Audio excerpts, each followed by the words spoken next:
Magandang araw, narito na ang headlines dito sa Philippine News Agency.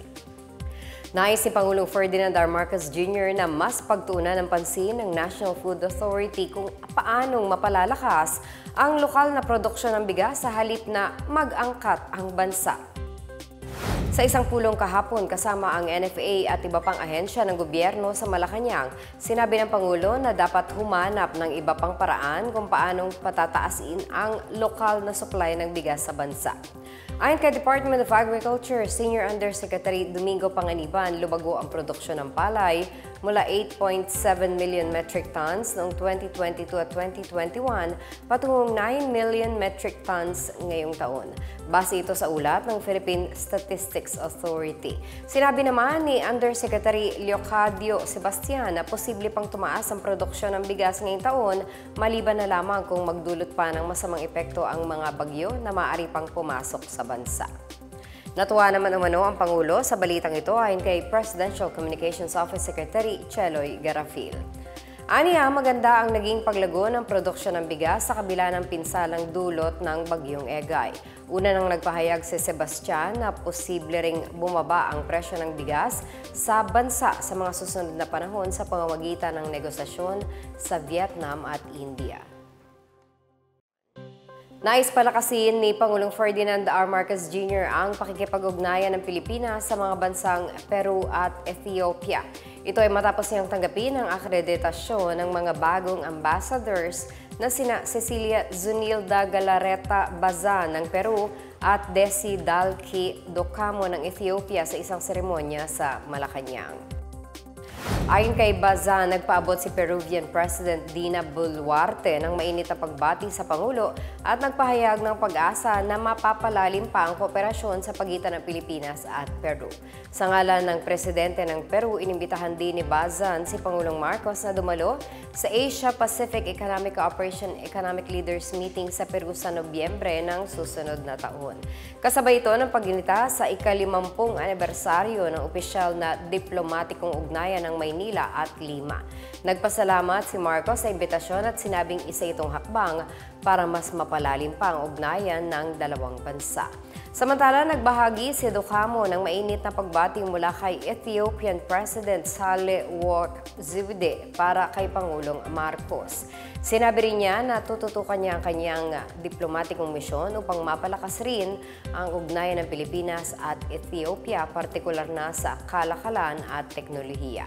Kinilala rin ni Docamo ang mga hakbang na isinasagawa ng pamahalaan sa sektor ng agrikultura upang mas mapabilis ang paglago ng ekonomiya. Binabantayan ng Philippine National Police ang Negros Oriental at ang rehiyon ng Bangsamoro na kabilang sa mga itinuturing na areas of concern kaugnay ng paparating na barangay at sangguniang kabataan elections sa Oktubre at 30. Ayon kay PNP Chief Major General Benjamin Acorda Jr., ang pagdedeklara ng isang lugar bilang area of concern ay nakadepende sa sitwasyon ng away politikal sa lugar.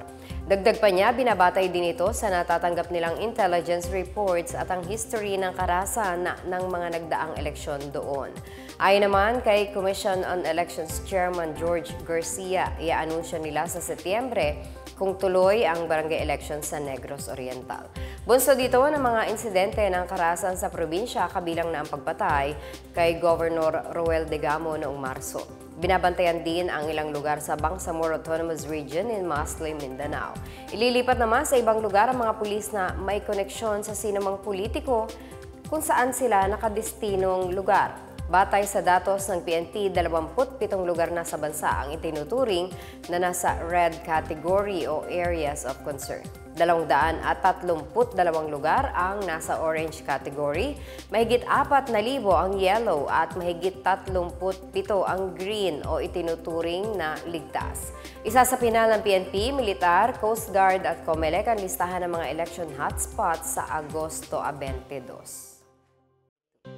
Simula sa unang araw ng Setyembre ay susubukang ipatupad ang contactless na pagbabayad ng toll sa ilang piling toll plaza.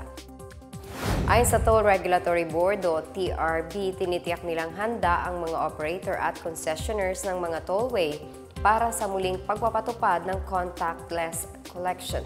Inaasahang abutin ng 2 buwan ang dry run. Kasabay nito, hinikayat ng TRB ang mga motoristang dumadaan sa mga tollway na kumuha ng RFID para sa pagbabayad ng toll. Dati nang ipinatupad ng Department of Transportation ang cashless payment sa mga tollway para mapigilan ang pagkalat ng COVID-19 at mapabilis ang daloy ng trapiko. Pero pansamantala itong inihinto dahil sa reklamo ng mga motoristang nakaranas ng aberya sa pagbabayad gamit ang RFID. Sa huling performance audit ng TRB mula Pebrero hanggang Hunyo, nasa 717 toll lane ang gumagamit ng electronic toll collection. Ang natitirang 135 lane ay ginagamit naman bilang cash lane. At yan ang pinakabago at pinakamahalagang balita sa mga oras na ito hatid sa inyo ng PNA Headlines. Para sa iba pang mga balita at impormasyon, bisitahin po ang aming webpage, pna.gov.ph, o ang aming Facebook at Twitter account na Philippine News Agency.